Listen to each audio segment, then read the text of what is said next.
সামরিক বিশ্লেষক শাফির রহমান বিমান বাহিনীর প্রশিক্ষণ বিমান দুর্ঘটনায় লিখেছেন, এদিন ছিল ফ্লাইট লেফটেন্যান্ট তৌকিরের solo flight training. Solo flight training হলো একজন পাইলটের ট্রেনিং এর সর্বশেষ ধাপ। ফাইটার জেট অপারেট করার জন্য একজন পাইলট যে হাই স্কিলড সেটি প্রমাণিত হয় সোলো ফ্লাইটের মাধ্যমে। ট্রেনিং এর এই পর্যায়ে পাইলটকে নেভিগেটর বা কো পাইলট বা কোন প্রকার ইনস্ট্রাক্টর ব্যতীত একাই ফ্লাইট অপারেট করতে হয়। ফ্লাইট লেফটেন্যান্ট তৌকির সোমবার সেরকমই একটি ট্রেনিং ফ্লাইট অপারেট করছিলেন। যে কোনো প্রকার ট্রেনিং ফ্লাইট সিভিলিয়ান এরিয়া থেকে দূরে হয়ে থাকে, তবে সোলো ফ্লাইট সাধারণত আরবান এরিয়াতেই হয়ে থাকে। আর আরবান এরিয়াতে এ ধরনের সেন্সিটিভ ফ্লাইট অপারেট করার জন্য পাইলটকে যথেষ্ট কোয়ালিফাইড হতে হয়।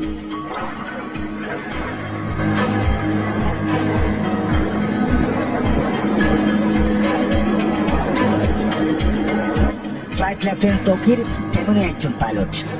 ট্রেনিং এর লক্ষ্যে তৌকির তার F-7 বিমান নিয়ে কুর্মিটোলা পুরাতন এয়ারফোর্স বেস থেকে টেক অফ করেন। এরপর উত্তরা দিয়াবাড়ি, বাড্ডা, হাতিরঝিল, রামপুরার আকাশ জুড়ে তিনি উঠতে থাকেন। আপস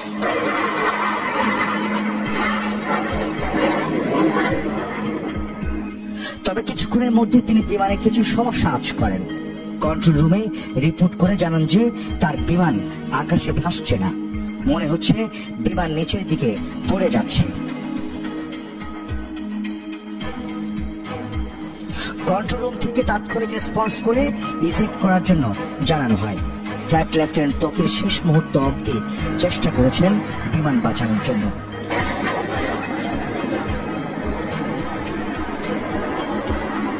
তিনি বিমানটির সর্বোচ্চ ম্যাক স্পিড তুলে বেসের দিকে ছুটতে থাকেন।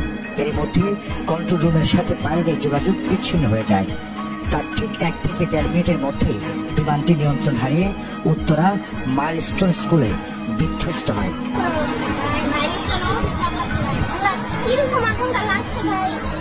এই বিশ্লেষক লিখেন, বিমানের কি ধরনের টেকনিক্যাল ফেলিয়ারের জন্য এই দুর্ঘটনা ঘটল তা কেবলমাত্র ম্যাসিভ ইনভেস্টিগেশন হলে তা জানা সম্ভব।